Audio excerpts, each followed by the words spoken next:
Love stories, प्रेम कहानियाँ, आए दिन मुझे ऐसे सवाल पूछे जाते हैं। कभी मेल में, कभी इनबॉक्स में, कभी इंस्टाग्राम तो कभी कमेंट बॉक्स में। सब मुझसे पूछते हैं मुझे कोई अच्छी सी प्रेम कहानी बताइए। कई बार तो लोग कस्टमाइज लव स्टोरीज भी पूछते हैं, मुझे इस सिचुएशन पर सटीक बैठने वाली प्रेम कहानी बताइए। चलिए आज मैं आपसे पूछती हूँ, आपको किस तरह की प्रेम कहानी पसंद है? रोमांटिक या जो रुला दे, हैप्पी एंडिंग वाली या फिलोसफिकल टाइप, या फिर परिपक्व प्रेम की दास्तान? नमस्ते, मैं हूँ सुदीप्ता, मसाला चाय पर आपका बहुत बहुत स्वागत करती हूँ। ये मेरा वो दौर है जब मैं प्रेम कहानियों से बहुत उबी हुई हूँ, लेकिन इस वक्त भी जब मुझे किंडल पर चांदपुर की चंदा नामक एक उपन्यास दिखता है तो मैं झट से उठा लेती हूँ। इसकी सिर्फ एक वजह है, मैं ये जानना चाहती हूँ कि अतुल राय का लिखा ये उपन्यास क्या प्रेम कथाओं के प्रति मेरी ऊब को ख़त्म कर देगा। देखिए, प्रेम कथाओं को लेकर ना सबका अलग अलग टेस्ट होता है। जैसे मैंने अभी आपको पहले बताया, किसी को रोमांटिक पसंद है, किसी को डार्क, किसी को सीरियस लव स्टोरीज अच्छी लगती हैं, किसी को हल्की फुल्की टीनेज लव स्टोरीज, किसी को कुछ। लेकिन इन दिनों जो प्रेम कहानियाँ लिखी जा रही हैं वो सब बिल्कुल एक जैसी ही लगती हैं। ऐसे में मुझे ये जानना बहुत ज़रूरी था कि क्या कोई ऐसी किताब है जो बाकियों से अलग है। चांदपुर की चंदा का नाम, कवर पृष्ठ, ये सब कुछ इतना अलग लगा तो मुझे लगा चलो इसे पढ़ कर देखते हैं। तो आइए आपको बताती हूँ कि मुझे ये किताब कैसी लगी। चांदपुर की चंदा उपन्यास बलिया के एक छोटे से गांव चांदपुर की कथा है। चांदपुर सरजू नदी के किनारे स्थित एक गांव है जहां हर साल बाढ़ आती है और गांव का जीवन तहस नहस कर जाती है, लेकिन ग्रामीण इसे अपनी नियति मान स्वीकार कर चुके हैं। चांदपुर में शिक्षा के नाम पर एक छोटा सा स्कूल भी है, साधारण सा स्कूल, लेकिन देश भर के कोने कोने से यहाँ हाई स्कूल और इंटर के विद्यार्थी आते हैं, सुविधा शुल्क जमा करते हैं और बिना कुछ पढ़े लिखे अच्छे खासे नंबरों से पास होकर जाते हैं। यानी कि शादी, नौकरी और योग्यता के मारे विद्यार्थियों का तारनहार है ये स्कूल। चांदपुर का अपना एक अलग मिजाज है, उत्साही युवाओं की जमात है यहाँ। राजनीति में भी इस जगह ने अच्छा नाम कमाया है। खेती किसानी करने वाले भोले ग्रामीण भी हैं, सीधी और चुप्पा लड़कियां भी हैं, मस्तीखोर आवारा लेकिन शरीफ लड़के भी हैं, और इन सब के अलावा इश्क मोहब्बत के नए नए अफवाहों भरे किस्सों से गर्म छोटा सा चांदपुर का बाजार भी है। अब ऐसी जगह पर कोई मंटू अगर चंदा को चिट्ठियाँ लिखे तो कहानियाँ तो बनेंगी ही। कहानी की शुरुआत मंटू के लिखे ख़त से होती है जो वो चंदा को लिखता है। थोड़े इंतज़ार के बाद ही सही, लेकिन चंदा का जवाब भी आता है और यहाँ से दोनों के बीच ख़तों का सिलसिला शुरू हो जाता है। दोनों के इस साल बोर्ड एग्ज़ाम्स हैं, लेकिन प्रेम की परीक्षा का भी यही साल है। बड़े शहरों के विपरीत जब किसी गांव गिराव में प्रेम के अंकुर फूटते हैं तो उस पर उसके आसपास के परिवेश का बहुत गहरा, बहुत व्यापक असर पड़ता है। इतना गहरा असर कि वो परिवेश ही डिसाइड करता है कि उनका प्रेम कौन सा रुख लेगा, निभ जाएगा या टूट जाएगा, छला जाएगा या मिसाल बन जाएगा। मंटू अपने मौसा मौसी और बहन के साथ गांव में रहता है, वहीं चंदा अपने पिता की मृत्यु के बाद अपने चाचा चाची के साथ है।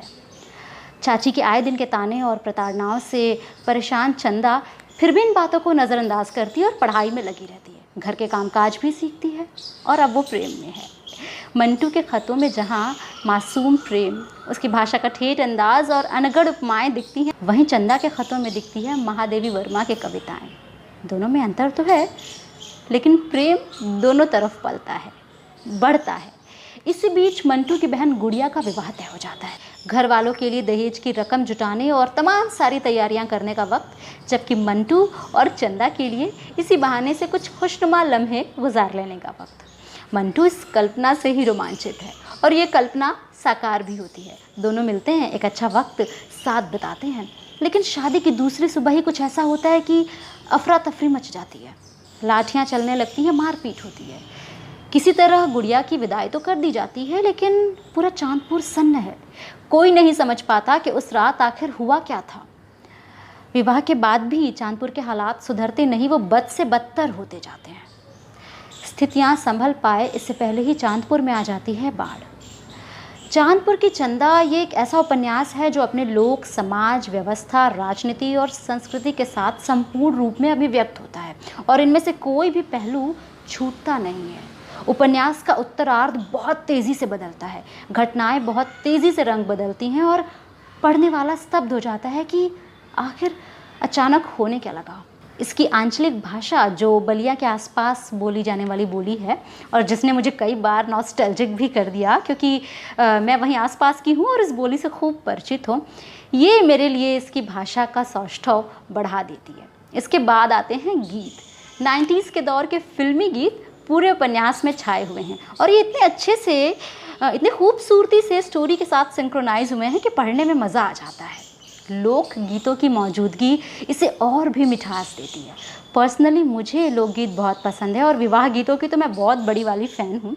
तो इस किताब में मैंने कई ऐसे विवाह गीत पढ़े जो मैंने सुन रखे हैं और कई जो मैंने नहीं सुने थे। पढ़कर मन पुलकित हो गया। अपना घर, अपना लोग, अपनी संस्कृति किसे नहीं भावुक कर देते। सिर्फ इसकी आंचलिक और संगीतमय भाषा ने ही नहीं बल्कि हास्य के गुदगुदाती मार ने भी इस उपन्यास को और भी सरस बनाया है। डॉक्टर सुखारी, कवि चिंगारी, सत्यप्रकाश, मंटू और उसके दोस्त और ऐसे ही कई किरदार अपने वाक्पटुता और अपनी हाजिर जवाबी से सामने वाले को खूब हंसाते हैं। हंसते हंसते आप लोट-पोट हो जाएंगे। उपन्यास में इतना मज़ा आता है। यानी एक ऐसा मुकम्मल उपन्यास इसे मैं कहूँगी, प्रेम कथा की बाबत कह रही हूँ, जो रुला तो देती है लेकिन मुस्कुराहट भी भरपूर देती है, जिसमें टीनेज लव भी है और उम्र के साथ संभलता प्रेम भी, जहाँ नई उम्र के प्रेम का नया नया रोमांस भी है और विवशताओं और आभावों से उपजी समझ का गांभीर्य भी।